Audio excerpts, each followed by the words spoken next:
Well, hello this morning, everybody. So, had a little bit of a rough night last night, so I'm just gonna, well, I don't know. I'll get the show started here in a second. But welcome. I'm glad you're here.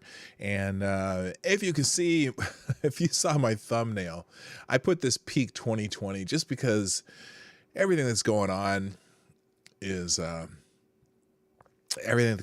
peak 2020. You saw the thumbnail, which was the CNN chyron during the Amy Coney Barrett swearing into the Supreme Court as a associate justice of the Supreme Court, and their chyron said something to the effect of Amy Coney Barrett to be sworn in at a White House super spreader event. Huh.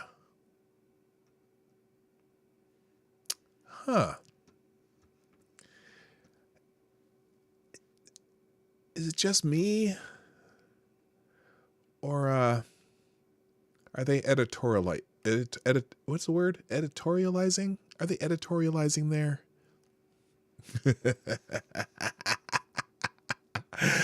Welcome to the show. Play the intro. Ladies and gentlemen, coming to you live from the Lucky Dog studio in a hidden location somewhere in the upper Midwest of the United States of America, it's a brother making his own way, but with all the wrong opinions.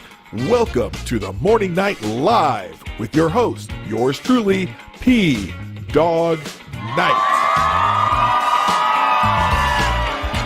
And stop the music. Good morning, everybody. Welcome to the Morning Night Live. I am your host, Marty, also known as PDawgKnight on the internet.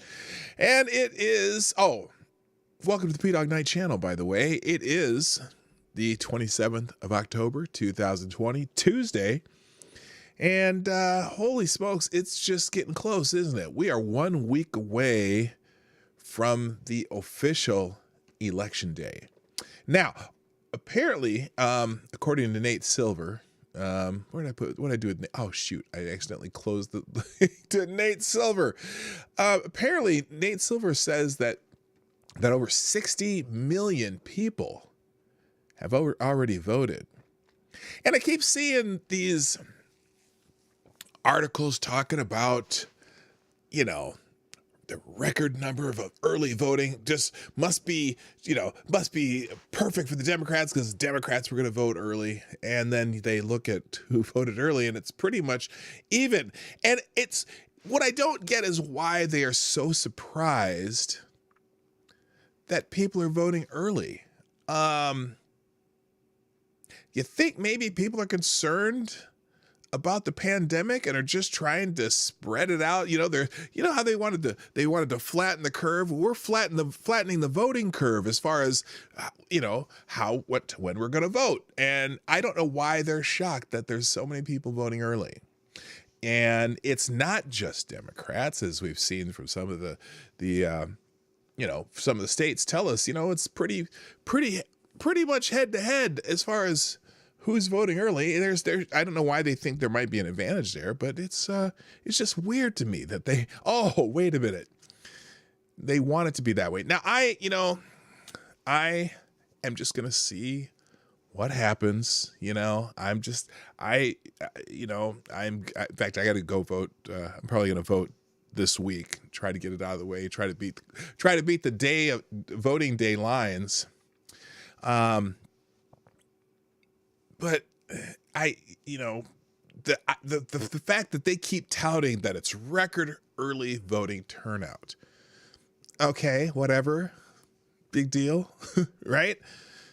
Now I know that they also say that, a majority of the Trump voters have decided they're going to vote on election day.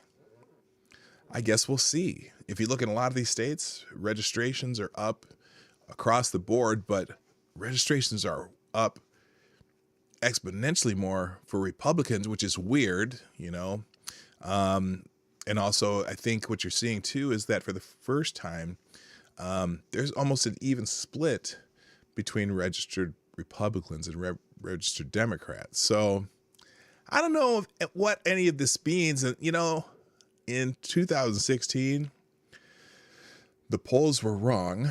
But if you look at the Real Clear Politics aggregate,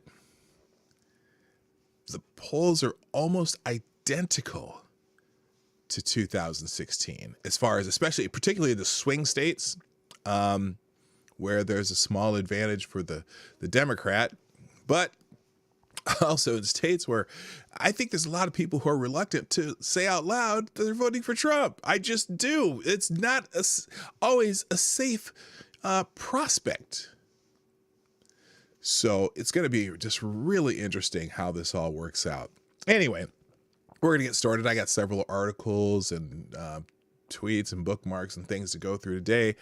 And we're going to try to get through them all, because that's what I do here. Try to get through them all, and maybe even well, who knows? I got a ton open here, so let's get started. But first, let me say good morning to everybody, because I always do that too. Good morning to James PFP, who is first in these chat and gets the bell. Good morning, sir. Also, good morning, Stab and Joe Scarborough, Keenan, Grillin' Pirate Pete, Maddie, Renee Mayette, Tyler F, CNN Sucks, the most redundant name on the internet, Black Hebrew Israelite. That's right. Oh, Uncle Bobbity, good morning, sir. Nice to have you drop in. Good morning, Simon Woodwolf. Circus Zero, thank you for sharing. And oh, I see, liked and shared and off to bed. Well, I'm glad you're here, or glad you were here, and I know you usually watch after the fact. Thank you. Also, good morning to Avocados Diabli, Duck Dog, who says I'm going to take this weekend off. Oh, that's a good thing. Kyra Alexander, Tarai Deos, Selecta Boy. Yeah, boy. Hey, I hit the right letter that time. Also, DI Freighter Watcher, Katie Did Skate, Jimmy from Philly, what's up? Jaeger Pony, Atheist Icon, Attack Alpaca, Old Grouchy Gamer, nice to have you here again. Good morning, Jedi Ghost Bear, Aaron Meredith, Smarty Bear, Purple Pill Perspective, Jonathan Peterson. I'm going to vote for Trump. Okay, yeah, well, join that club. Jesse Leon, what's happening? Don Keedick, good morning, who's got the Gulf City Biker and Trash Man. And wow, there you go. Wow, that was quick. Already got 44 people here smoking. That's awesome. While you're here, oh, good morning, Prospero too. How you doing? Nice to see you, my friend. So I got to tell you, this is amazing. I got 45 people here already. Hit the like button if you like what we do.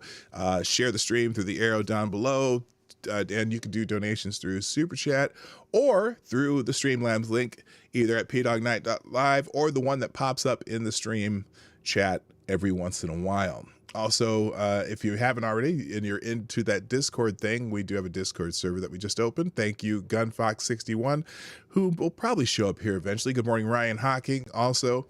And that will pop up in the chat every once in a while, too. Wipe the like. Yes, wipe the like.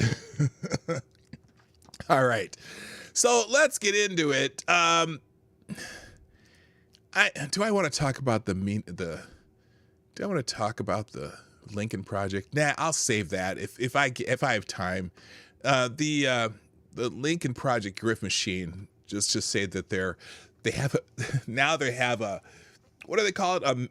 They're becoming a media business, but I'm not going to talk about that first. Let's talk about something else. So anyway, yesterday, the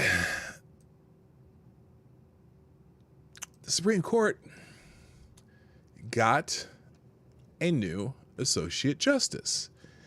And, oh boy, the earth is exploding, I think. But let's do this. Let's do the Washington Free Beacon article first. So, I love the title of this: "Handmaids Fail. Liberal Cosplay Couldn't Stop Amy Coney Barrett from joining the Supreme Court." Amy Coney Barrett officially joined the Supreme Court on Monday, 1 year to the day after President Donald J. Trump successfully assassinated ISIS leader Abu Bakr. I don't know why that's relevant, but al-Baghdadi, and 38 days since the passing of Ruth Bader Ginsburg. Barrett was sworn in at the White House after Senate voted 52-48 to confirm her nomination, an outcome favored by a majority of Americans. Barrett stoic ascension to the high court is a victory for Trump, Senate Majority Leader Mitch McConnell, the Republican Party, and all Americans who support greater female representation in government. See what they did there? I'm going to give it a ding for that. Minority Leader Chuck Schumer said today will go down as one of the darkest days in the 231-year history of the United States Senate.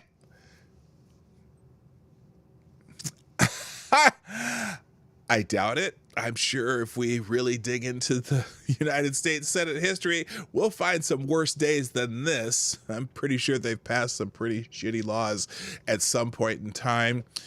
While Senator Ed Markey denounced Barrett as a racist,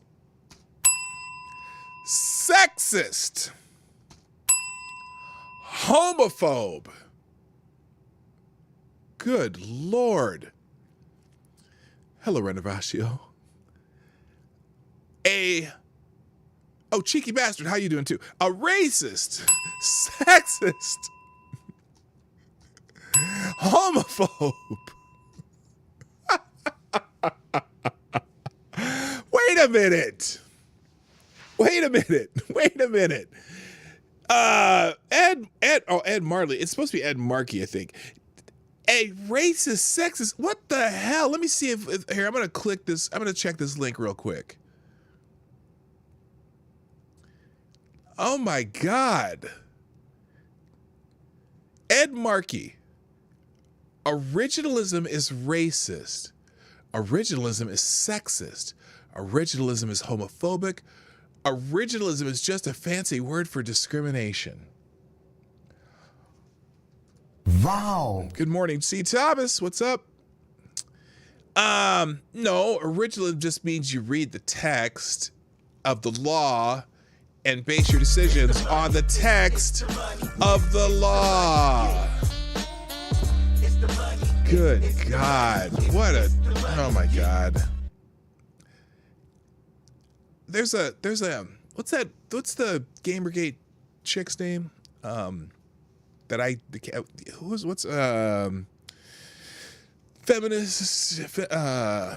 Feminist Frequency, what's her name? Someone tell me her name, because maybe she was right. Thank you, Black Hebrew Israelite. That's right. Who, oh, now why didn't that show up in the top? Well, you are the new Streamlabs Superstar Donor of the Day. Thank you, Black Hebrew Israelite, with the 333 on Streamlabs. It says, let's vote for Trump so he can fire the deep state. That's right. Even Hillary Clinton is nervous about a Trump second term. That's right. I'm with you. Yeah, Anita Sarkeesian. Thank you. I couldn't remember the name. Yeah, that Ed Markey went full Anita Sarkeesian on that tweet. Originalism is racist. Originalism is sexist. Originalism is homophobic. And you should point it all out. Anyway, others suggested Barrett was secretly plotting to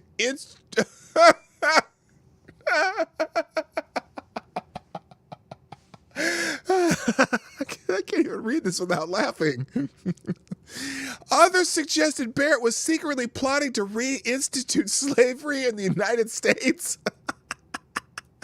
I gotta see this one. I'm sorry. I have to. What? South Carolina Senate candidate suggests Amy Coney Barrett would roll back civil rights. I don't look good in chains. Oh my God. South Carolina Senate candidate James Harrison on Wednesday questioned whether Supreme Court nominee Amy Coney Barrett would roll back civil rights of folks, saying, I don't look good in chains. I'm not going back to that. Holy shit. Are you serious?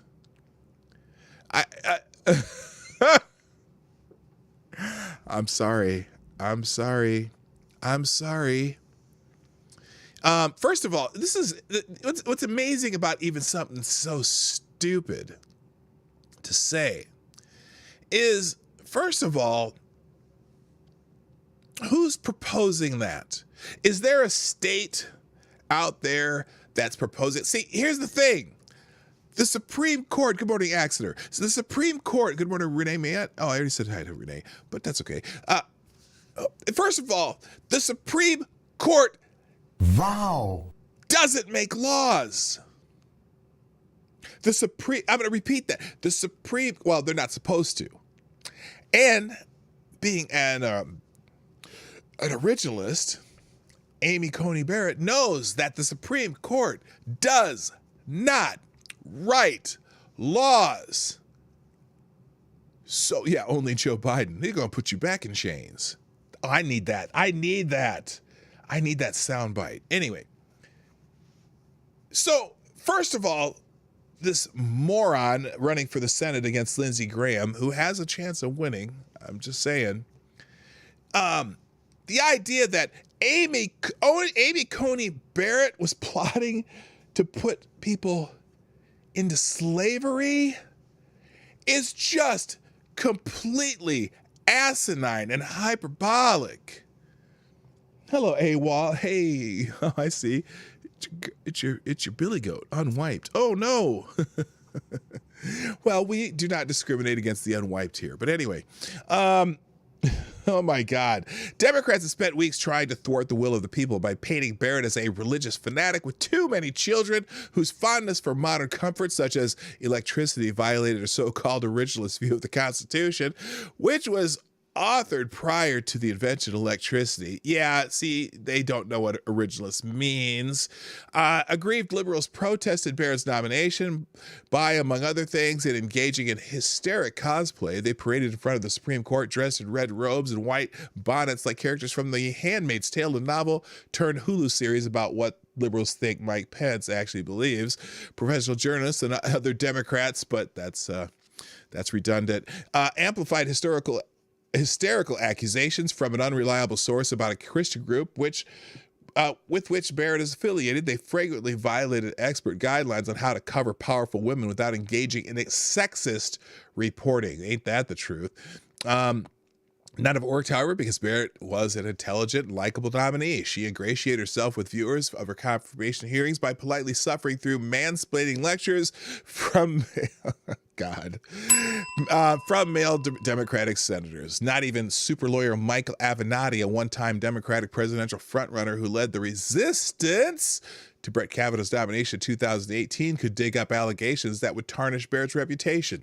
In fairness, his failure to do so is mainly as a result of being in prison for fraud. Who wrote this? Andrew Stiles. God, kudos to Andrew Stiles for this hilarious article. In some ways, the addition of Barrett to the Supreme Court honors the legacy of the woman she replaced. The late Ruth Bader Ginsburg was a tireless advocate for female empowerment. Barrett is female, QED, but it also represents an embarrassing blunder. Notorious RBG could have retired at any point during the Obama administration. Instead, she bet the House on Hillary Clinton's ability to win an election. A misguided decision in retrospect. McConnell celebrated Ginsburg's hubris during a speech on the Senate floor. This is something to be really proud of and feel good about, he said of Barrett's confirmation. We made an important contribution to the future of this country. A lot of what we have done over the last 4 years will be undone sooner or later by the next election. The liberals won't be able to do much about this for a long time to come. Oh, well, yeah, okay. Anyway, so there you go. Holy shit. Sometimes people just need to get a grip, but hey, I know for a fact that they're not going to for a while. So let's, I'm going to continue on this vein. Barrett's speech last night, after she was sworn in as a Supreme Court Justice. I will do my job without any fear or favor is the theme. Supreme Court Justice Amy Coney Barrett was sworn in by Justice Clarence Thomas on Monday night amid whoops and cheers from the audience on the White House lawn after President Trump opened the proceedings with a speech. Justice Thomas swore Barrett in, and Barrett followed with a speech in which she vowed, quote, I will do my job without any fear or favor, adding, I love the Constitution and the democratic republic that it establishes, and I will devote myself to preserving it.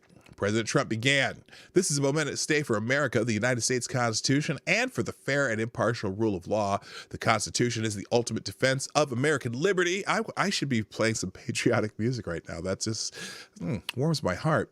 "The faithful application of the law is the cornerstone of the republic. That is why, as president, I have no more solemn obligation and no greater honor than to appoint Supreme Court justices."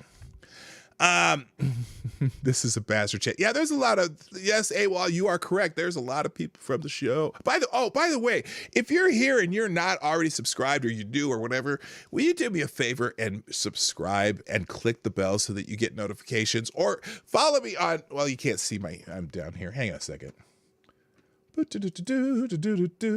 Or follow me on Twitter, Minds, Gab, or Parler. I do notifications there too. And just make sure, just make sure you drop by every once in a while. We appreciate you being here at the show. And what do we got here right now? Oh goodness, we're up there at 54 people, 27 likes. Hit the like button, and so on and so forth. Tubin is now a verb. Yeah, don't be tubing during my show. And I promise to never tubin while I'm on the air. I don't promise to never tubin, but I do promise not to tubin while on camera. Oh wait, I'm sorry, that's the definition of tubin. I'm not going to do it. Anyway, let's get back to this article. Someone's singing the battle hymn of the Republic while I'm reading that statement. Yeah, that was pretty damn cool. Anyway, so he said of Barrett, the president said of Barrett, she is one of our nation's most brilliant legal scholars, and she will make an outstanding justice to the highest court in our land. Justice Barrett's oath will be administered by the court's longest-serving member, currently on the bench, a man whose allegiance to the law has earned him the respect and gratitude of all Americans. Justice Clarence Thomas. You know, there's some people screaming, and he said that, but I say, hell yeah. Hello, Fox, what's happening? After thanking Senate Majority Leader Mitch McConnell, Senate Judiciary Chairman Lindsey Graham, GOP Senators, Vice President Pence, and White House Counsel Pat Cipollone, Trump drew a laugh from Barrett when he acknowledged her 7 children, asserting, "They've become very popular in this nation." Yes. Trump also stated, "But I will speak to everyone when let's get to Barrett. Here's Barrett's speech. I'd rather play it. Here, hang on. Let's tell you what, I'm going to do a quick commercial, and then we're going to come back and listen to Amy Barrett's speech. So we'll be right back. Oh, by the way, my commercials are not as fun as HB, all you HB people. Mine are pretty boring, but here you go.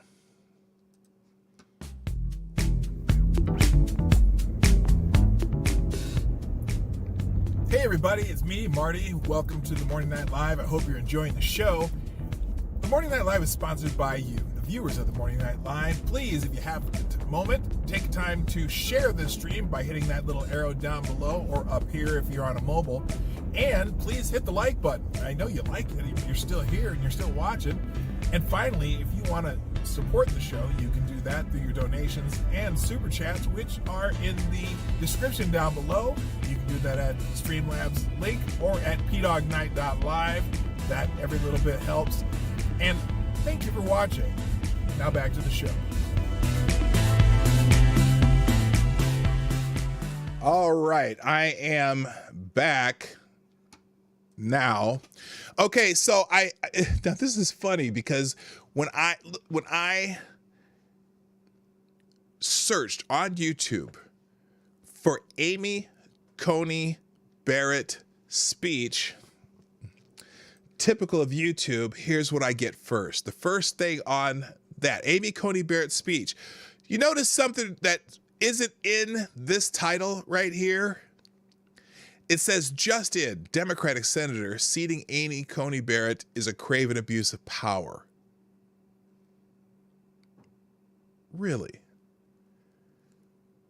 Really? You know, I just love how YouTube. Now notice, look at what my search is: Amy Coney Barrett speech. And the very first video that comes up is criticizing her. Now, granted, the Democratic senator did give a speech, but there's no word speech even in the title. Now, the second one is a speech by her. I'm going to give you the C-SPAN version, so here we go. Let me click this. We'll put the, let's see, YouTube. And Hi, Amy Coney Barrett, Mr. Barrett.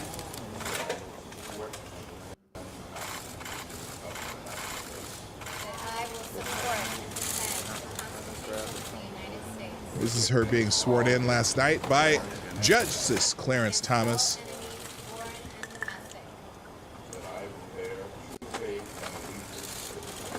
I will bear true faith and allegiance to the same.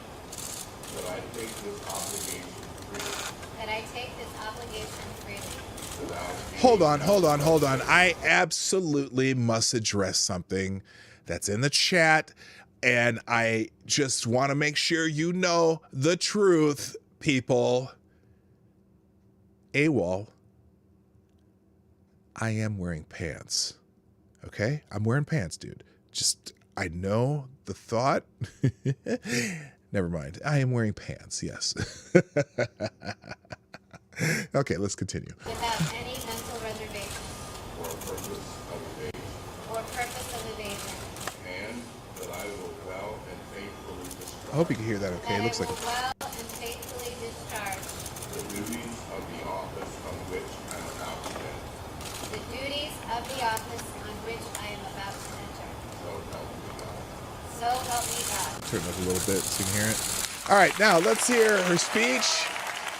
And let's see how this goes. I have not seen this, but I probably should have some patriotic music ready, but I don't. Here we go. Somebody fix her microphone. Come on. Fix her microphone. She's not that tall.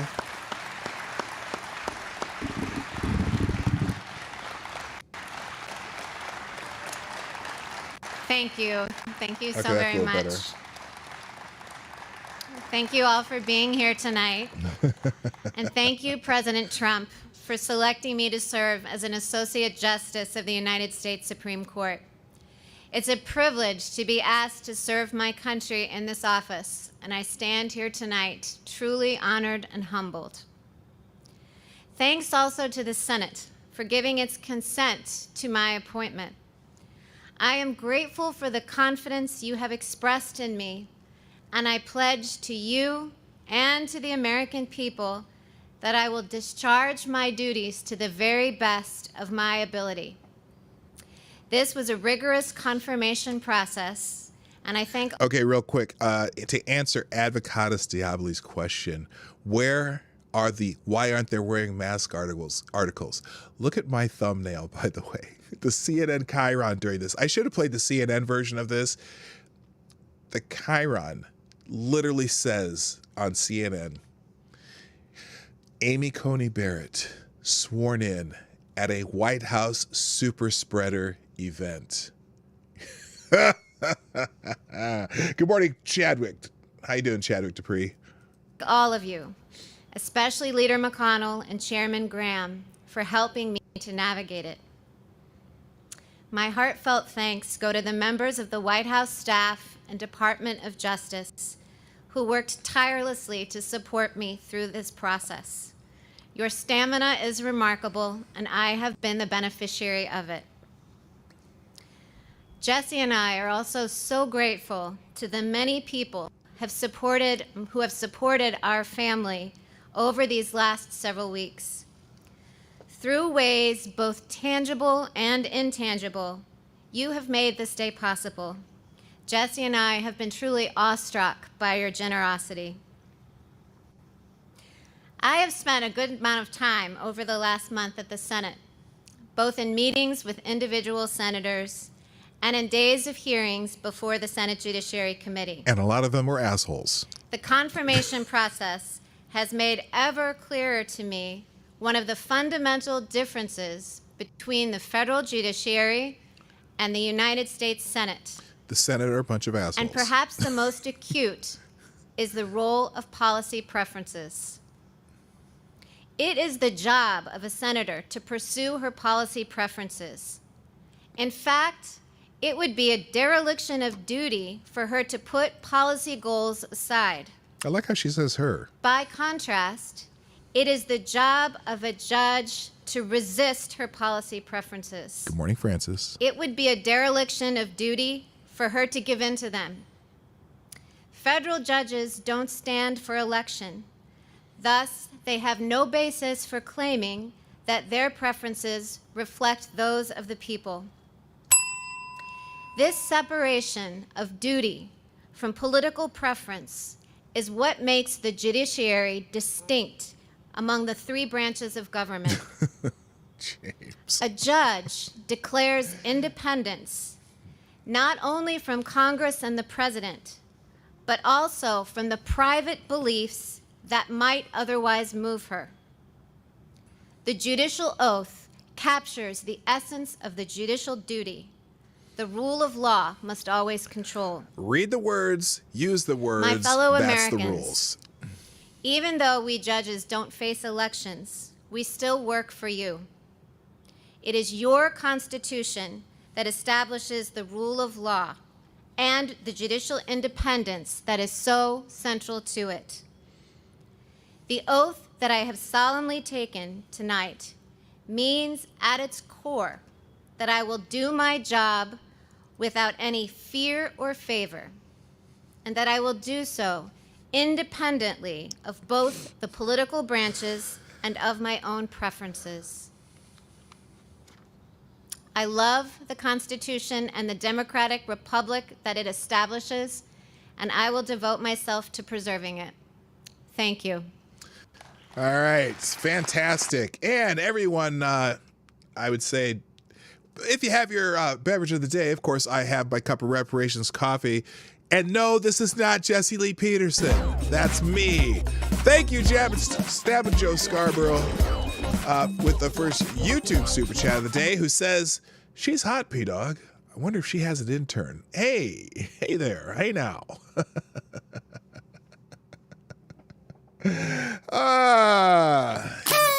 Thank you, Stabbing Joe Scarborough. So if you got your cup, let's do the Simon Potato sip and a toast to our new Supreme Court Justice, Amy Coney Barrett. Take your drink. Good morning also, Cynical Lindsay, Francis Barrett, who I said kind of quietly there, and Jonas Pedersen. Welcome to the show. So, yeah, that was her speech. So, I guess I don't need to read that now. Moving on, Democrats, though. Yeah, she met with a lot of people from the Senate, and she spent about the last month with the Senate, and she learned that the Senate are a bunch of, well, I don't know, a bunch of... China is asshole. Well, kind of like that, but they're not all, well, they're not all Chinese puppets. Senator Feinstein. Anyway, Democrats explode over the confirmation. Top members of the Democratic Party erupted Monday night in a response to a majority of the U.S. senators voting to confirm Amy Coney Barrett to the nation's highest court and threatened to pack the courts for partisan purposes. Geniuses and Democrats Ilhan Omar and Alexandria Ocasio-Cortez both immediately called for packing the courts, with AOC tweeting, expand the court. How about you expand your, oh God, I better not say that. Anyway, expand your dental bill. Take care of the teeth. Expand the court, Omar replied. Omar, who apparently does not understand how U.S. elections work, continued, quote, remember that Republicans have lost 6 of the last 7 popular votes, but have appointed 6 of the 9 last judges. Oh, I get it. You don't get how we elect presidents in this country. And okay, got it. By expanding the court, we fix this broken system and have the court better represent the values of the American people. No, you don't. No. See, checks and balances is what our country's about. And guess what? See, here's the problem. Here's what, oh my God. And I know I didn't put this article on the screen. What pisses me off about this, should I swear today? I've been trying my damnedest not to swear. These motherfuckers think they own the court. They think just because they've had a majority Democrat appointed, fuck. Hey, thank you, James Colley, with $2 super chat. Yeah, she did expand it. That's how she got elected. She did expand it. That's how she, yeah. Well, no, not expanded it. She just replaced what was there. Thank you, James Colley. I appreciate it. They think they own the court, that the court belongs to them, that they have a right to have their people on the court at all times, no matter what elections, happen. And so many of them are now, I keep hearing this too, where, well, we need to take a look at our Constitution. There's something wrong with our Constitution because, oh my God, a person got nominated to the court in a way the Constitution says so. Oh, AOC, oh yeah. Oh my God, she did expand it. That's how she got, oh, I see what you're saying, yeah. Okay, recent polling found that a majority of Americans supported confirming Amy Coney Barrett to the Supreme Court, with support for her confirmation increasing as the public saw more of her. Conversely, only 28% of the public opposed her confirmation, and only 27% support Democrats' extremist proposal on partisan court packing. So here's Ilhan Omar's expand the court, and so on and so forth. Ocasio-Cortez continued. Republicans do this because they don't believe Democrats have the stones to play hardball like they do. Oh, for fuck's sake. Chuck Schumer's your Senate leader. When he was, oh my God, you really? Who changed the rules for judge nominations? Who changed the rules for judge nominations? That's the Jeopardy question of the day, chat. Put your answer in the chat. Who changed the rules for judge confirmations in the United States Senate? If you know the name, put it in the chat as I continue. We'll see how many people get it right.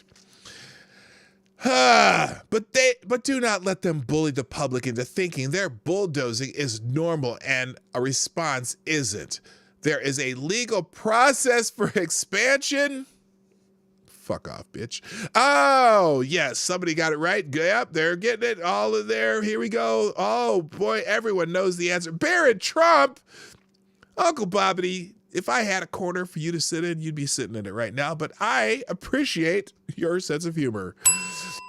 Ocasio-Cortez suggestion was quickly debunked by a wide range of pundits online. Guy Benson, exactly wrong. Republicans have finally played a bit of Democrat-style hardball after decades of one-sided escalations. You're now demanding the most radical and unpopular one to date. My mom, James.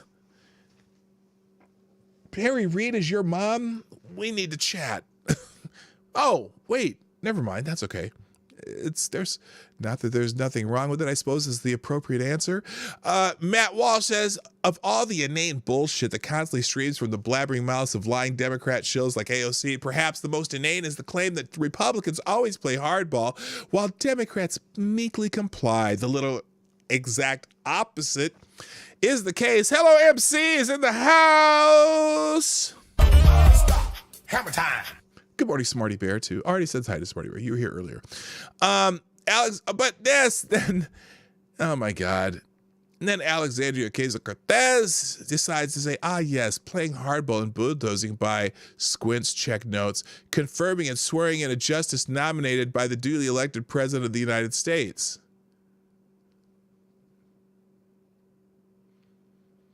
That's what they did.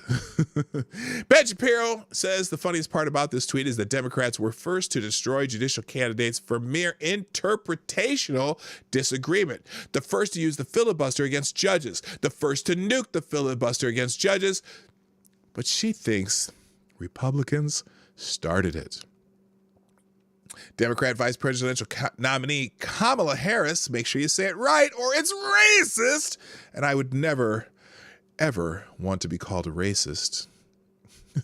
Oh, wait, they don't think I can be racist. Okay, good. That's good because I'm not. Anyway, Kamala Harris made threatening remarks in response to the news, writing on Twitter that Democrats would not forget. Here's what she says. Today, oh, she probably... Today, Republicans denied the will of the American people by confirming a Supreme Court justice through the illegitimate process in their effort to gut the Affordable Care Act and to strip health care away from millions with pre-existing conditions. We won't forget this. Sorry, I just had to give it an authentic flavor to how she talks. Democrat House Speaker Nancy Pelosi suggested on MSNBC that Democrats may pack the Supreme Court and district courts. Now, here's the funny thing about this. So I'm reading some stuff yesterday about, all the circuit courts and how, President Trump has nominated a whole bunch of judges. They've approved judges big time, right? Rap music, marijuana, yes, weed, Snoop Dogg. Anyway, I was thinking about this yesterday. So President Trump has and McConnell, they filled tons of circuit court seats, right? And then I was looking at the statistics about that, and President Trump. 23% of the current circuit court justices that have been approved, that are on the court now, have been approved by President Trump. Okay, 23%. It's like 180, I think, that they've gotten approved. Almost 50% of those circuit court justices were approved by Obama. And there's about 80, which is like over 300 of the current circuit court judges were nominated and approved by Obama. And there's like 89 left from the Bush era, and there's a few left from Clinton, and so on and so forth. So these people bitching about how they want to pack the district courts, they're already packed, you morons. Only 23% of the judges in the circuit courts are Trump-nominated judges. But they think, that's too many. That's too many, damn it.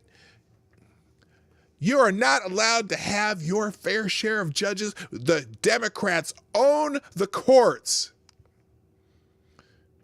Dumbass. Anyway, here's Nancy Pelosi. Maybe. Mute. Come on. Here, hang on. Oh, this is one of those. It's weird. Lately, Twitter has been they've found a way to mute certain items. Let me see if I can find this let's see if I can find this on Twitter and see if they muted on Twitter too. They've been muting some embedded files somehow. And also yesterday, sometimes when you're watching things about what was the thing yesterday? It was some Biden stuff when Biden was talking about when he said George the other day. And no, they're not GIFs. It's not a GIF. This is a video. So people who are critical of Biden saying that he called, when he was talking about the president, he said, we need to stop 4 more years of George. And so the big controversy yesterday was they were saying, oh no, they said he was talking to George Lopez. No, he wasn't talking to George Lopez. But anyone who was critical of it, their video was muted. It was, and I don't know if they how far around Twitter they got doing that, but there was a bunch of them that I was like trying to play the video, and sometimes it would play and sometimes it wouldn't. So it was weird. Anyway, here's Nancy Pelosi. Let me hopefully this one will work. I view things broadly in line with the way that I view things right now in terms of the state the country's in and their decisions. But if all that said, checks and balances could be reasserted. Abraham Lincoln expanded the size of the court. FDR famously attempted to. When I hate to stop this right here. But would somebody on Nancy Pelosi's staff, and I mean anybody on Nancy Pelosi's staff, please go out and buy this woman some damn polygrip? God, I get tired of watching her play with her dentures. Somebody buy that woman some polygrip. Sorry, that's an aside. Here we go. And the New Deal was sort of breaking on the shoals of that conservative court until it sort of changed its jurisprudence. Are you, as the Speaker of the House, are you open to efforts to do that in the future? Well, I think that Joe Biden has given us a good path. He's going to have something that people can understand why this is important. Wait a minute. How has Joe Biden given us a good path? Joe Biden won't answer the damn question. He's not answering the question. In fact, he's not even out on the campaign trail anymore. Good Lord. Joe Biden hasn't given us a path. What? Okay, can anybody, by the way, congratulations to everybody who got the answer right. Yes, it was Harry Reid. Oh, my God. Yeah, and I don't know why Rachel Maddow even asks her this question, because it's just weird. I like what something that Brian said about not just the Supreme Court, but the other courts. It was in 1879, in 1876, there were 9 justices on the court. Our population has grown enormously. Irrelevant. The Supreme Court isn't there to be a democratic process. The Supreme Court is there to read laws and see if the shit you do fits within the reading of those laws. That's it. You can have 3, you can have 5, you can have 9, you can have 100. It doesn't matter. It's not about the population. They're not there to represent the population. They're only there to read the words on the paper or on the screen, whatever.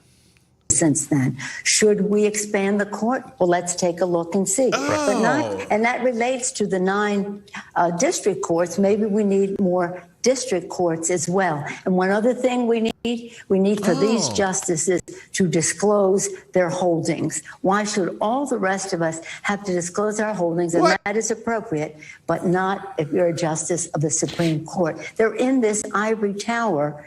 And again, one branch of government appointing the other branch of government with the acquiescence, not only acquiescence, the bully actions of the Senate of the United States. She's trying to be as diplomatic as possible, but good God. Yeah, sorry, the Supreme Court doesn't need to represent the population at all. It's not. That's not what it's there for. They're not. It's not an elected body. It does not need to represent anybody but the words on the paper. Thank you, Bear Cock, and welcome, Bear Cock, to the show with the $5 super chat. And you are the new Streamlabs Superstar Donor of the Day. Thank you for the $5 super Streamlabs. Who says, I was listening to you the other day while driving with my 5-year-old son, and you said every time Kamala Harris laughs, she's about to lie. And every time she laughed, my son said she's lying. That's awesome. Having effect on the youth of America. I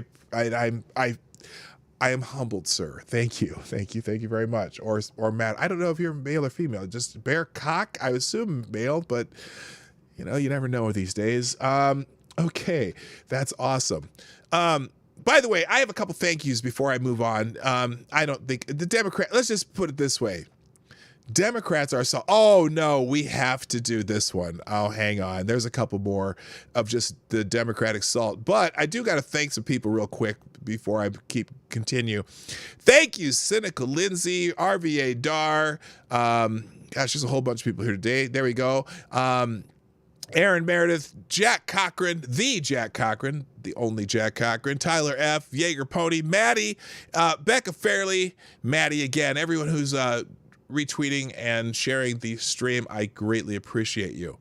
There are a couple more here that we got to see, because on the Joy Reid show, Democratic Senator Sherrod Brown.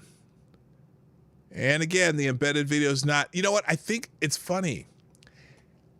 Twitter's doing this to the Daily Wire. I've noticed this. I've noticed this lately, how Twitter is taking audio out of embedded tweets. And I don't know how they do it, but they're finding a way. Here's should Democrats just say, then fine, if this is the new game, we're going to add 5, 6, 7, 10 seats to the court and blot out Amy Coney Barrett? Well, I think everything's on the table. Oh, everything's on the table. Really? 5, 10 to blot out Joy Reid. Isn't that kind of racist? Hello. Hey, Larry, how you doing? Blot out Amy Coney Barrett? Y'all are deranged. Y'all, and if this, okay, what is her question again? Listen to this question. Same way. Should Democrats just say, then fine, if this is the new game? What new game? If this is the new game, if you mean replacing a vacated seat in the court, they didn't add seats to the court. They replaced a justice who is no longer on the court. God damn. We're going to add 5, 6, 7, 10 seats to the court and blot out Amy Coney Barrett. Too. Well, I think everything's on the table. I would start with, I've been using the word spineless for my colleagues. I like your word toadies. That may even be better for the McConnell toadies in the Senate. Wow. Oh, we're going to call them toadies now. Now we're going to start calling names there, Sherrod. Thank you, Pincalo, with the throw up emoji and the 99 on YouTube Super Chat. Thank you, sir. I appreciate it. It's pretty clear that Mitch McConnell's already packed the court. He's done it through the federal judiciary. How has he packed the court? Oh my God. And this is that other myth that I was just saying. So I think, 180 appointments that they've made that they've replaced circuit judges. Obama still has over 300 of his appointments to the court on the bench. How has 23% of the court has been are Trump nominees in his first 4 years in office. So you'd say, roughly 25%. Do you think there's a 25% turnover every 16 years on the circuit courts? That sounds about right. It makes sense that judges probably average 16 years on the bench. Some may stay 20, depending on how old they are when they get appointed to the bench. So how has Mitch McConnell... Now, and again, he's lying here because the term pack the courts has a definition of adding more seats so that you get your whatever kind of majorities you want. No, he hasn't packed the courts. 23% in the first 4 years of the presidency. Sounds about right to me. Sounds probably about average. If you look at Obama's, over 8 years, 150 per year. Replaced on the bench. 4 years at all levels, at the circuit level, at the district level, at the Supreme Court. I think everything's on the table next year, but Democrats play hardball, and that means we figure out the best answer. But didn't should Democrats didn't Pelosi just say that, Alexander Ocasio-Cortez said that Democrats need to learn to play hardball? Oh, it seems like they've been doing it for years. Thank you, Old Grouchy Gamer with the $5 through YouTube Super Chat, who says, shh, Dems don't like facts. That is true. Oh, what the hell happened there? Oh, okay. I didn't get I'm sorry. Let's try this. That is true. Okay, the bell's going to take a while. Anyway, also, thank you, Purple Pills Perspective, $2 through Super Chat. There's the bell. This man says toady with a frog in his throat. Thank you, both Old Grouchy Gamer and Purple Pill Perspective. Audience? That's what I thought. Okay. So, yeah. Oh, good God. These Democrats are cracking me up. It's just part of the process. Also, Senator Elizabeth Warren falsely claims that Barrett's confirmation to the Supreme Court is illegitimate. There's a Cherokee joke there somewhere. I'll be talking with Joyanne Reed on the readout from the Capitol just before the vote for Trump's illegitimate Supreme Court nominee. You keep using that words, but I do not think it means what you think it means. Hello, Lowrider, what's up? Maddie, thank you for the $5 through YouTube Super Chat, who says, I think the gas for those lights is running low. They keep moving the goalpost to see if people will fall for it. Ain't that the truth? They keep changing them. They keep changing. Oh, and you know what? It's funny. There's something about Wikipedia. I have an article about Wikipedia who's, never mind. Anyway. Hello, Hard Disk Fail. How you doing? Lowrider, what's up? Check your logic. Welcome to the show. And let's see what else. So, I think did I just close that? Yes, I did. Okay, we're going to move on anyway, because there's another article here. Democrats go ballistic. The salt piles are almost close to Mount Everest levels. Let's see. Is there anything new in this one, though? I got to see. These kind of all the same. They're kind of all run together. Let's just skip down here. Oh, this is good, though. Before describing the Democrats' psychological collapse, it's essential to understand that Barrett confirmation was constitutionally correct and had historical precedent. The Constitution states that the president shall nominate candidates for the Supreme Court and the Senate shall confirm them. Get a little Necrosaw Collins, a little Calvin ball. Seating Supreme Court justices used to be a fairly mechanical process. However, as the left has shifted its efforts from convincing voters to support their policies to placing leftist partisans on the Supreme Court who need no convincing, the process has become increasingly fraught.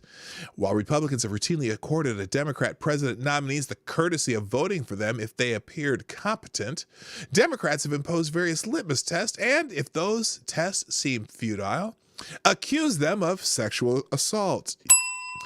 Fraud or not, it was perfectly constitutional to nominate Justice Barrett. Trump would not have bothered if he was facing a Democrat majority Senate, but that was not the case. He had a Republican majority, and Cocaine Mitch promised to make the confirmation happen, a promise he kept.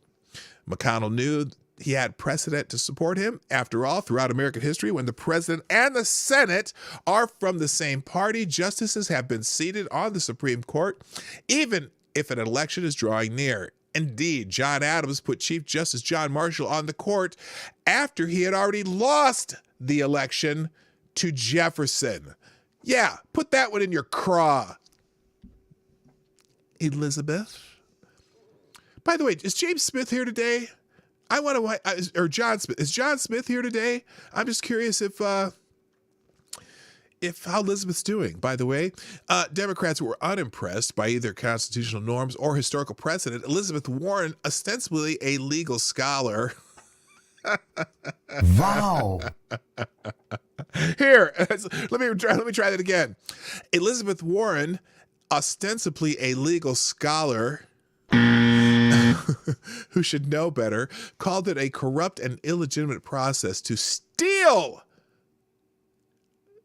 There it is again, to steal a Supreme Court seat. Again, a Democrat who believes that the Supreme Court is owned by the Democrats, as if it's their property. They are the ones who should be in control. You will obey or you will be sent to the gulag.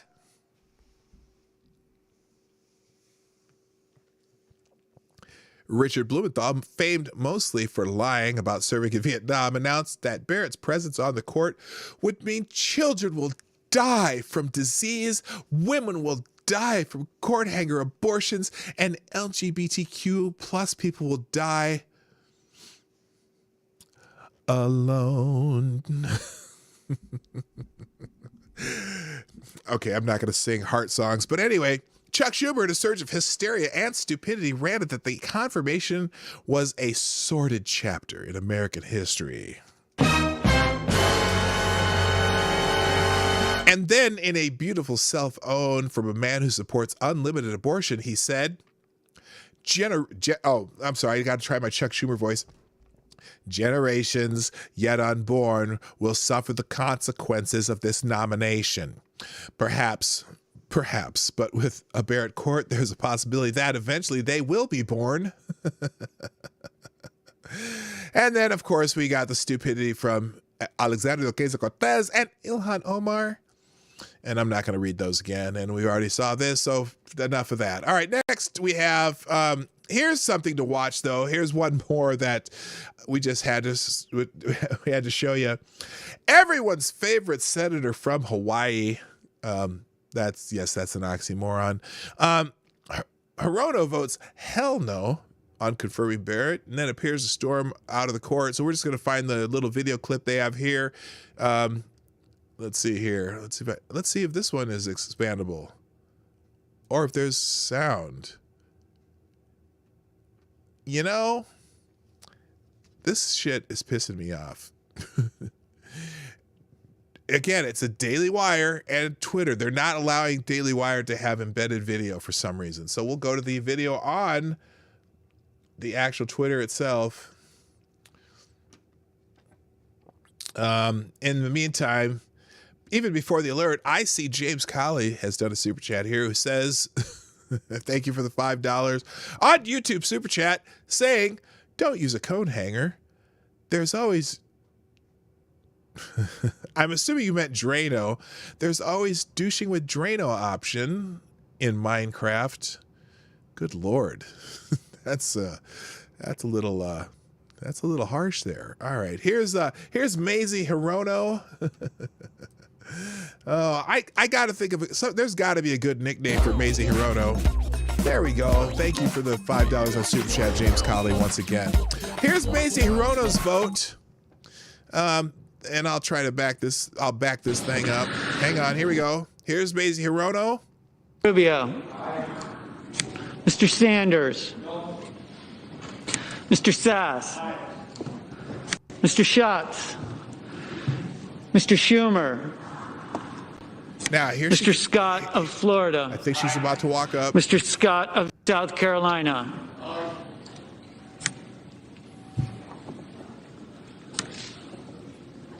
Mrs. Shaheen. Mr. Shelby. There she is in the orange coat. Ms. Cinema. Ms. Smith. She's walking right up to the bench. Hell no. Hell no. Mr. Sullivan. And she's Mr. Tester. She's out. Okay, Mr. there you Thune. go. Would matzo ball work? Well, I don't know. That's no, it kind of doesn't. I got it there. I gotta. Well, that's she's not Jewish. It's I don't know. Soy on side. I don't know. It's there's got to be a good nickname for Maisie Hirono, but I'm not gonna. I don't want it to be too ethnic. I just want it to be, like Maisie Harango would be more like, or Maisie, here she comes. Oh no, that would be more appropriate. Anyway, let's move on. Let's get into a little Hunter Biden action. Oh, wait, no, that's certainly crazy. No dicko. Crazy Orongo. That's what I should call her. Crazy Orongo. That would be close. Thank you, Maddie, for the first part of it. That's a good one. Crazy No Braino. Yes! The senator from Hawaii, Crazy No Braino. You win. Thank you. That's perfect. And the crowd goes wild. So back to, I don't want to get into any Hunter Biden action, but I will talk about Hunter Biden because his action, he's a kind of a, well, there's probably some interesting diseases there. Anyway, emails obtained by the National Post appear to reveal Hunter Biden, son of a former Vice President Joe Biden and current Democratic nominee for the President of the United States, arranging a meeting with White House officials, including his father, for a Mexican businessman. In return, Hunter appears to have received artwork, stays at resort villas, and potential involvement in business deals. Now, that just to me, that means maybe perhaps Hunter Biden found some lobbying job, because I don't know. The individual who provided Hunter with these gifts is Miguel Alemán Magnani. One of the email, well, here it is. Magnani, the grandson of former Mexican president and son of one of Mexico's richest men, is the CEO of Mexican airline Interjet. In an email dated February 4th, 2016, Robert Hunter Biden contacted Magnani, appearing to lament being ignored by a man he claimed to have given White House access to. Oh, Sean, what's up, man? I didn't even see you pop in. Here's the email. We're arriving tonight, Air Force 2, Mexico City. We will be here Thursday. I'm attending a meeting with President and with Dad. Jeff is with me on lane, and will be with us all day. We would love to see you. We'd love to see, but you never respond.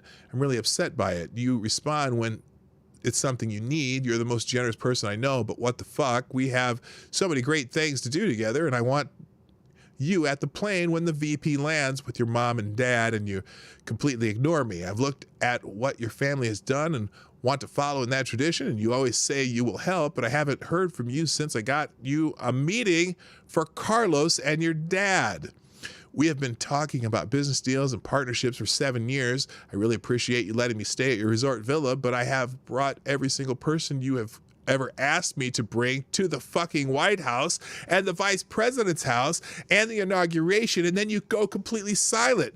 I don't hear from you for months. I don't know what it is that I did, but I'd like to know why I've delivered on every single thing you've ever asked, and you make me feel like I've done something to offend you. That sounds like a bad letter from an ex-girlfriend. Anyway, in the email, Hunter reveals he delivered on every single thing Magnani asked. Favors Hunter's complete from Magnani appear to involve bringing every single person ever asked to bring to the effing White House and the Vice President house and so on. So then here's another one. An email on January 9th, 2017 shows Rosemont Seneca Partners senior advisor Joan Pugh listing one of Hunter's outstanding to-dos as needing to say thank you in response to a piece of artwork from Miguel. Hi, Hunter. Below are some outstanding meeting requests for this week. Are you interested in doing any of them? Whatever. Miguel sent you a piece of artwork. You need to say thank you.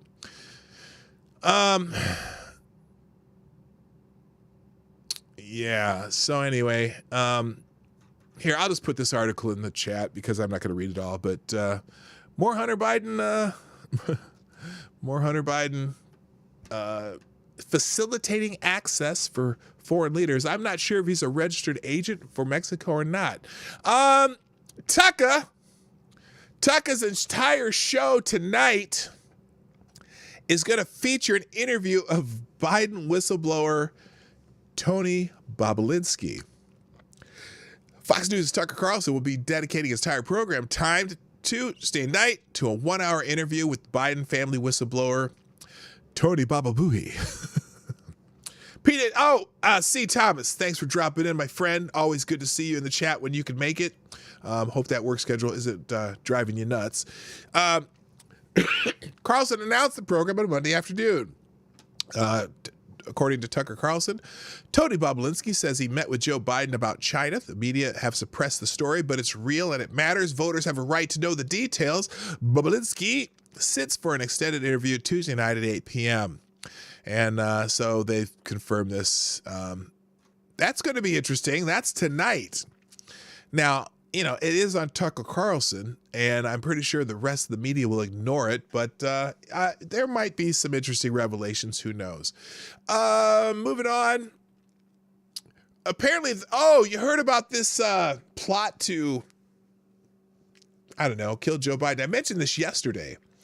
So the right-wing extremist who wanted to kill Biden turns out to be a leftist inspired by jihadis. Of course he is. The media hasn't told you that, but apparently. So this is what Donald J. Trump's rhetoric has caused, fumed one Twitter leftist, Alexander Hillel Treisman, who had already been arrested by the FBI on child pornography charges. Now it's come to light that the MAGA fanatic may have also been plotting to assassinate Joe Biden. That's a tweet. Another quipped, very fine people for Trump. There was just one problem with the left's latest confirmation that it isn't Antifa, but Trump supporters who are the violent thugs menacing innocent people. Treisman is a birdie bro. Treisman, who's 19 years old, was arrested back in May when, according to NPR, employees at a bank in Kannapolis, North Carolina, called the local police to report an abandoned white Ford van in the bank's parking lot. This was not your average abandoned jalopy. When officers arrived, they looked into the van's windows and saw an array of items: an AR-15 rifle, the box for a handgun, the canister of explosive material, and a box of ammunition, according to a court document. Police say they towed and searched the van, finding more than $500,000 in cash, drawings of swastikas and planes crashing into buildings, books on survival and bomb making, and a half a dozen firearms. Book on survival and bomb making, NPR report, leaves out another category of books noted by the Daily Beast, of all people, which reported that Treisman's van contained books about survival, bomb making, improvised weapons, and Islam. NPR does note, however, that Treisman told Kannapolis police that he had lost friends over jokes he had made about mass shootings and the September 11, 2001 attacks, and that investigators found video on Treisman's cell phone that apparently was taken while driving by Mandalay Bay Casino in Las Vegas, the site of the deadly 2017 mass shooting, as a male voice is heard saying, "There it is, that's it, that's the one, that's where they did it, Allah Akbar." Aha, nice. Treisman doesn't seem to be a Muslim, but he clearly admired the jihadis for the destruction they've wrought. When Treisman entered the bank and asked why his van had been towed, he was arrested. The more investigators found out about him, the worse he looked. He was charged in early October with possessing a total of 1,248 videos and 6,021 images of CP. So Treisman was a right-wing extremist, an anti-Semite, a pervert, or a would-be killer, or at least that's how he was how he has most often been portrayed. Reality, as it usually is the case, is a different matter.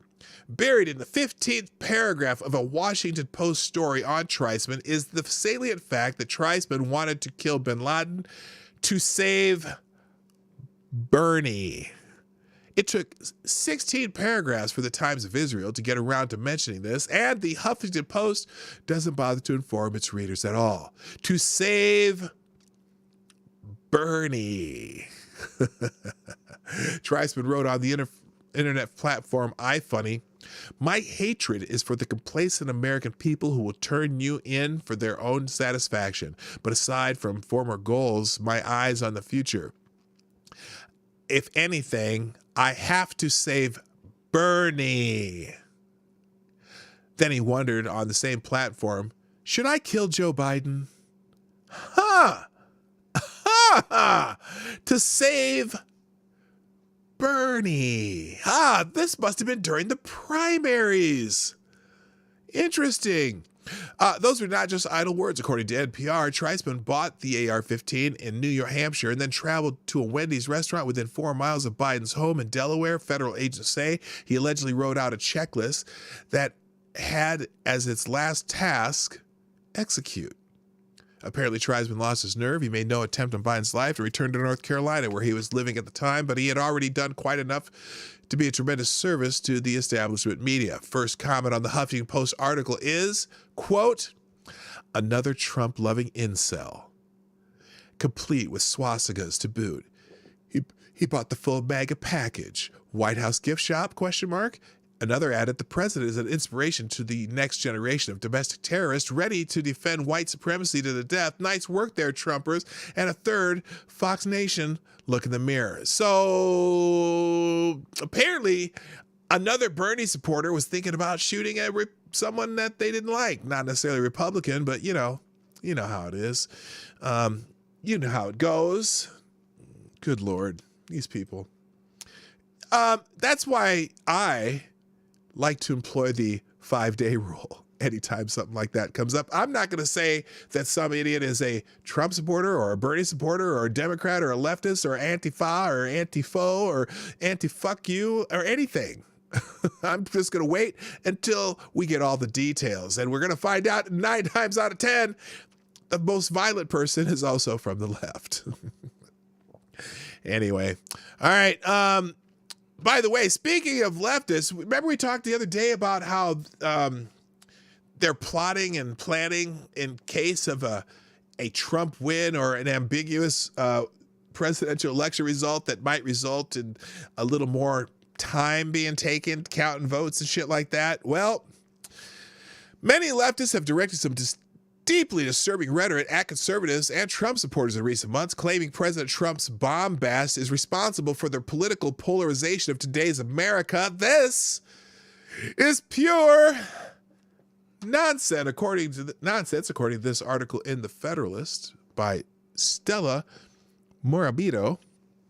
Sure, Trump's talks about MS-13 as animals, Antifa as thugs, and Hillary Clinton as crooked enough to be in jail.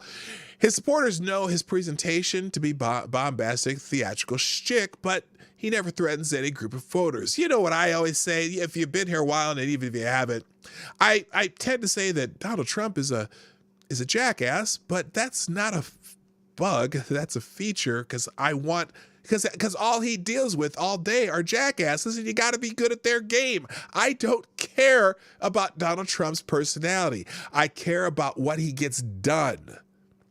And I agree with the things he gets done. I thought he was a jackass when he was just a guy selling real estate and buying real estate back in New York in the 80s. He was a New York Democrat, obnoxious, whatever. I don't care. I care about what he gets done.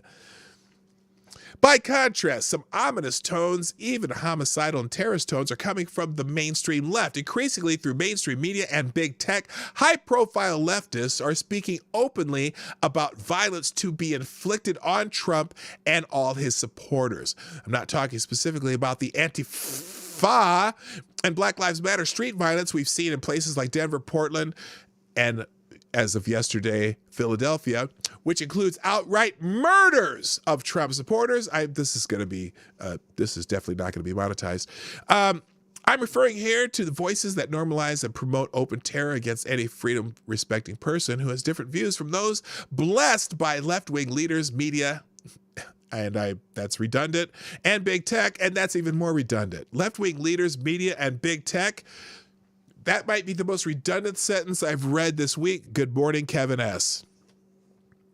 7 examples, including below. So this guy, a think tank guy, should meet a firing squad. First, a chilling Twitter incident. Agitators Nils Gilman called for the execution of journalist and former Trump advisor Michael Anton. Gilman publicly stated, Michael Anton is the Robert Brasillach of our times and deserves the same fate. Now, if you're not familiar with Brasillach, he was a Nazi collaborator in France whose fate was execution by firing squad. Neither Gilman nor Twitter took down the tweet, despite many protests, including a public letter of grave concern from the Claremont Institute, where Anton is a senior fellow. Yeah, remember that? We saw that one at the time. I'm just going to skip through these. Shoot this CEO for not being woke enough. This is second. Former Twitter CEO Dick Costolo objected to the company Coinbase's decision to ease up on forcing employees to engage in social justice agendas such as critical race theory. Costolo accused Coinbase CEO Brian Armstrong of being among the me first capitalists who would be the first lined up and shot in the revolution. Costolo has 1.5 million followers, added that he would happily provide video commentary of the executions. Isn't he special? If Trump loses, his support will remain an existential threat. Third, if the Democrats take over the reins of power in an election, a coup or a bought-for and paid-for color revolution, what happens to those who've supported Trump? Well, take a look at the August 1st Salon article, which argues that even if Biden wins, Trumpism will survive the election and continue to be an existential threat. That's a quote. Author Paul Rosenberg examines the arguments and writings by John Pfeffer and other anti-Trump pundits who believe there is a lot of work to be done to force the de-Trumpification of America. They compare Trump supporters to Nazis or the Baathists of Saddam Hussein's Iraq and describe America under Trump as a pathocracy. Gee, that's not too hyperbolic, is it?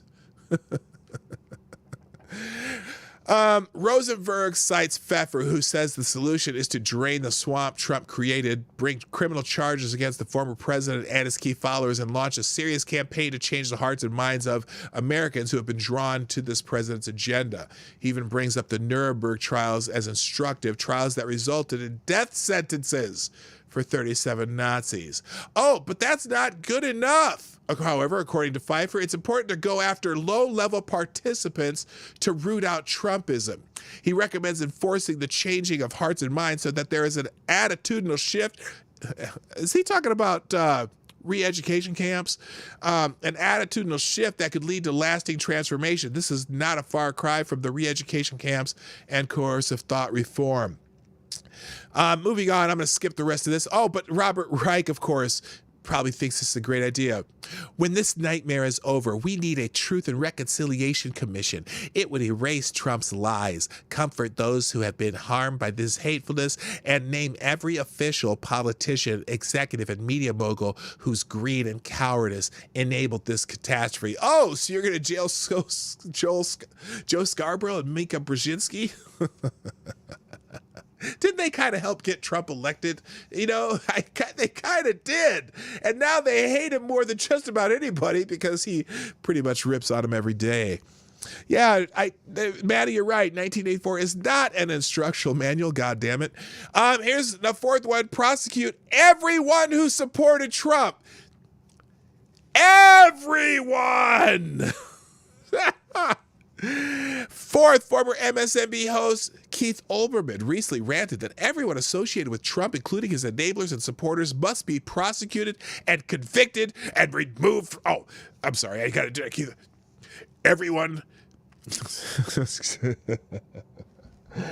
In my Beth, Keith Olbermann. Everyone must be, quote, prosecuted, convicted, and removed from society. To many, Olbermann might seem as a has-been, but he has nearly 1 million Twitter followers. He represents the viewpoint of many in the propaganda media that control more than 90% of this megaphone. Olbermann refers to Trump and supporters as maggots who needed to be chased from the stage. Number 5, Trump supporters must be eradicated from society. Reza Aslan, the famous brain eater, 5th, on August 4th, 2019, a supposed religious scholar and CNN contributor Reza Aslan announced on Twitter, a tweet still up as of October 22nd, that all Trump supporters must be eradicated from society along with Trump, and that there is no longer any room for nuance. Wow, this is kind of sounds like the Tutsis and the Hutus. What is this fucking Rwanda? What the fuck? Reza, or whatever the hell your name is. Good morning, Ken Oath. How you doing? Yeah, sounds like fucking Rwanda. His extremely defamatory and threatening tweet reads verbatim, quote, "The president is a white national terror leader. His supporters, all of them, are by definition white nationalist terror supporters. The MAGA hat is the KKK hood. All his evil racist scourge must be eradicated from society." Huh.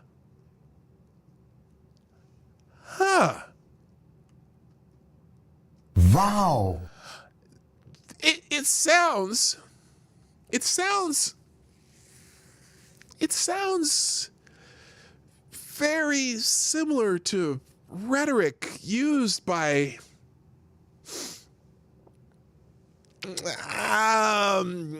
you know, in the 40s, there was the funny mustache guy that had, and he made all those custom red armbands with the little squiggly Indian symbol on it. And I don't know. I mean, and I'm call center Indians, not casino Indians. I don't know. That just sounds pretty. What's a word I could use? Just Hitler-esque. Is that a word? Hitler-esque. Number 6, openly attacking members of Congress. 6, the organized violence against guests at the Republican National Convention as they left the White House in August showed new levels of open hostility against the right. Most notably, the mob swarmed Senator Rand Paul and his wife, who were convinced they would have been severely injured or killed if there were no police presence. This represents the ramping up of the Antifa and Black Lives Matter attempt to normalize extreme violence against any perceived political opponent. Agitators even set up a mock guillotine on the spot with an effigy of Trump in it. And finally, the plot to dox political opponents, which is happening over and over.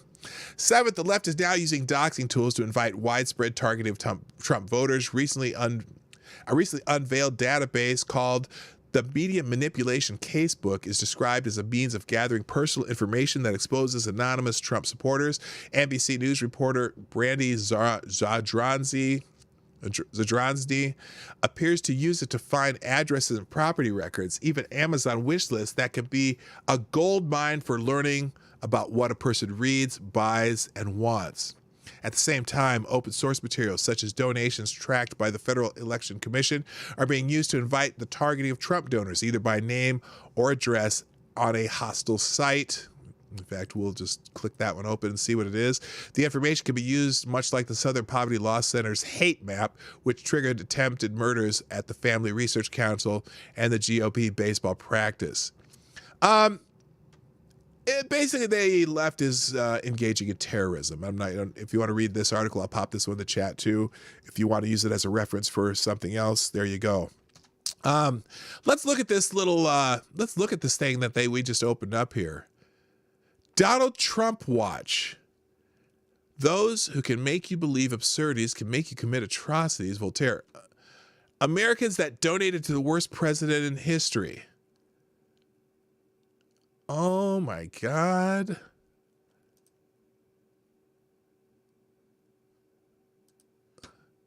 Are you fucking Oh, I'm sorry. I don't want to dox this person. Holy shit. Can you believe this shit? I'm going to have to blur that out later. There's the full screen of it. So basically, you can click on any letter in the alphabet, and anyone who's donated to Trump is on here with their name and address under something called Donald Trump Watch.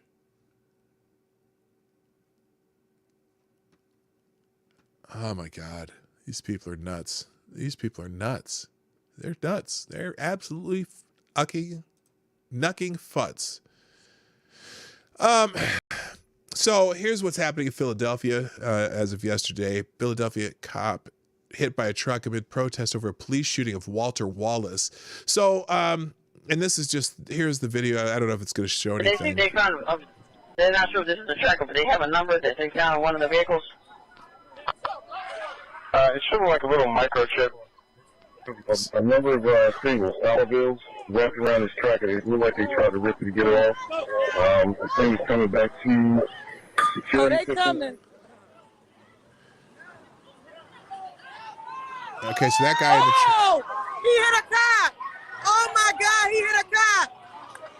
He hit a car! Oh, I'm out! Oh my God, he hit a car! Okay, that's not They good. ran that lady right over. At least one police officer was run over by a truck in Philadelphia as protesters stormed the street Monday night in response to a fatal police shooting earlier in the day. The officer who was struck can be seen in footage on social media as a black truck swerves into a group of officers lined across the street to protect against oncoming demonstrators. The Philadelphia Inquirer reported the condition of the officer was not immediately clear. The unruly demonstrators erupted over the death of Walter Wallace, who was shot by police after refusing to drop a knife at about 4 p.m. So what happened is this guy had a knife and he kept advancing on the officers.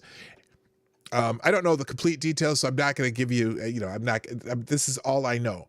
And he was shot, which immediately caused protests. Again, there is no 5-day rule. If when was the last time I need to go into killed by police and check this year, because it's just amazing to me that some of these cases, which are pretty cut and dry, some of the cases are cut and dry. Someone shoots at an officer and the officers fire back and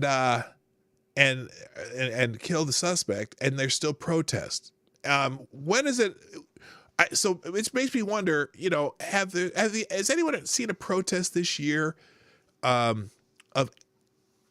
anyone else who's been killed by police that aren't black? Which I get it, the unjustified or the legally ambiguous ones, but when it's obvious, so there was protests, the guy who was charging at the officers with the knife up, looking like Freddy Krueger, and they shot him. And there were protests when that guy was shot. There were protests when there was a guy who was shooting at the police and they shot him, and there were protests. So I got to figure out when is it ever acceptable for police to defend themselves with fatal firing? I don't know. But so there's police car on fire and so on. Video of the fatal encounter from earlier Monday shows Wallace walking towards officers who have their guns aimed at him. Witnesses told the Inquirer that Wallace was carrying a knife, but did not lunge at the officers. 2 officers opened fire on Wallace. His father, Walter Wallace Sr., said that his son was shot 10 times. Yeah, because you shoot until the threat is eliminated. That's it. How many times they're shot is completely irrelevant. That's how you don't just shoot once, because there are plenty of times when suspects have been shot and they get right back up and charge the officer and injure or kill the officer. So that's why officers continue to shoot until the threat is neutralized. And I mean, now we can decide whether that's appropriate. I don't know why it would not be, but yes, he was shot 10 times. And now I guess they're going to have to investigate. I don't know anything. Again, I don't know anything about the case. They're going to have to investigate whether or not, from a procedural procedural aspect, if that was a justified shooting. Anyway, that's not good. Also, now I got a kind of some hodgepodge of things from PJ Media. Oh, hang on, Sarah. Caught on tape, Georgia Senate candidate Jon Ossoff hides his leftist beliefs from, quote, stupid rednecks. This is just a case of political, oops, I fucked up. Jon Ossoff is running as a moderate Democrat for Senate in Georgia. But what is he really? He's a typical Democrat story at this point. In a special election to replace Representative Tom Price, he ran for the House of Representatives seat in Georgia 6. He got flooded with Hollywood money, and Alyssa Milano even showed up to drive people to the polls to vote for him, and then he lost to the Republican Karen Handel, a lackluster candidate in the runoff. Following the footsteps of Stacey Abrams and Robert Francis O'Rourke since losing that race, it only makes sense that he's destined for bigger and better things. Abrams was touted as a potential vice presidential pick for Joe Biden after losing the Georgia governor's race and refusing to concede after losing by 50,000 votes. O'Rourke lost to Ted Cruz in the Texas Senate race. Emboldened in defeat, he threw his hat in the ring for the Democratic presidential nomination and flamed out. Yes, they all got support from Hollywood and national media and whatnot for whatever reason. So anyway, James O'Keefe got this one. Just let's take a listen. Hopefully this is embedded and has volume. He has to win this election. He's not going to win the election as progressive. And that's basically it. At a certain point, we had to wait for the boomers to die off. Do you think the Georgians are stupid enough? Yeah.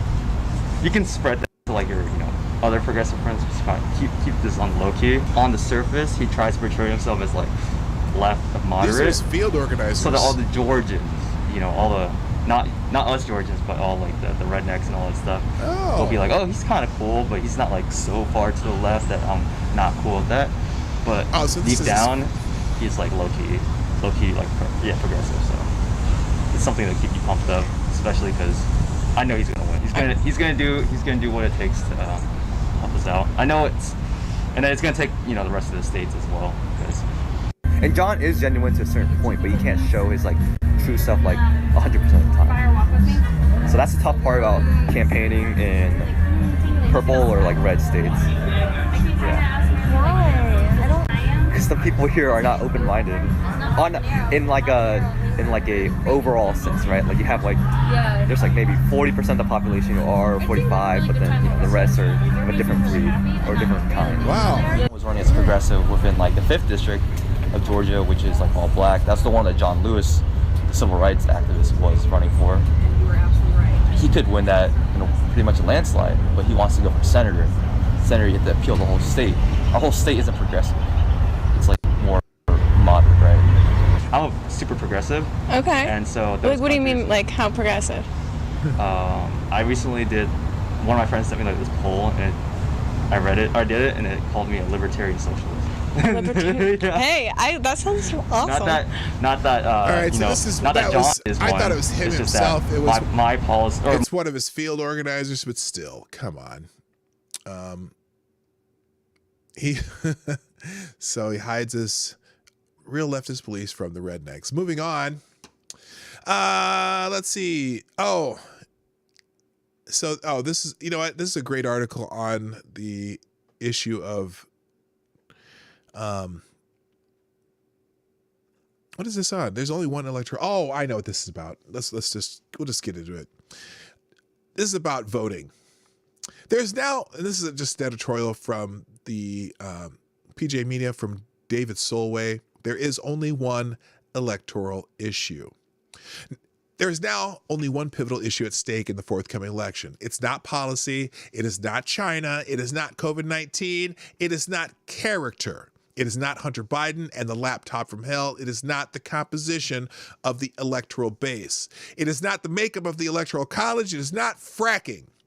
The issue that may decide the outcome of the presidential contest is none of these. It is nothing other than electoral fraud.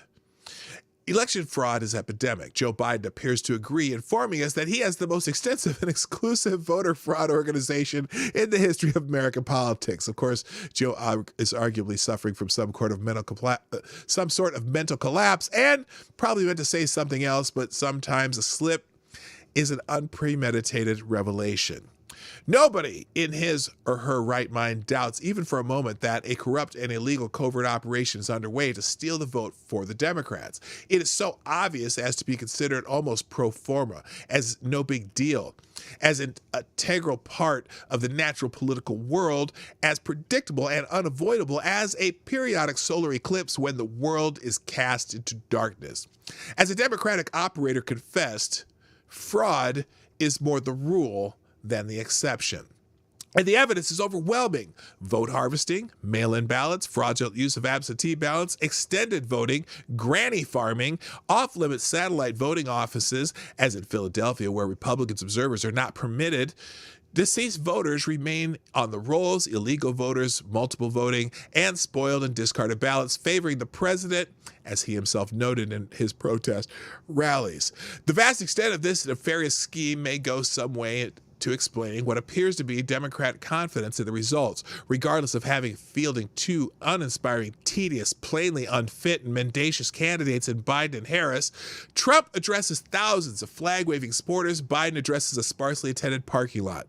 The Democrats do not seem embarrassed. It's as if they expect to win, notwithstanding. And I gotta tell you, the constant rattling off of the polls with Biden with huge leads and all that shit from the media, I don't believe it. Do I believe it's a close race? Absolutely. I'm sure it's neck and neck. But I don't believe these bullshit national polls where they oversample Democrats. ad nauseum.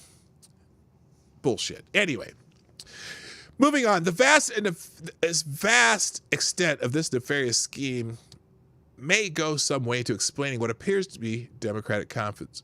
I already did that. Of course, they have the lying media with them, the sensory tech giants, the outrageously partisan debate moderators, the dummy poll spuriously Democrat-weighted, the billionaire class, the Vendu Academy, the Hollywood mob, the indoctrinated youth cohort, the clamorous minority, and indeed, the entire left-wing political and cultural establishment.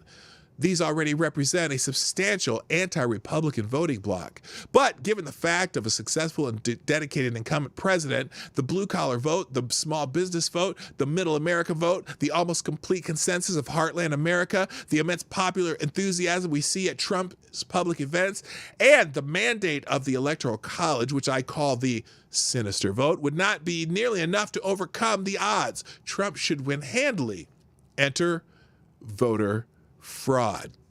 I continue to believe that Trump should mutatis mutandis repeat his grand escalator entrance, but if he does win a second term, it may well be a squeaker rather than a approximate landslide an honest and legitimate voting process would have ensured.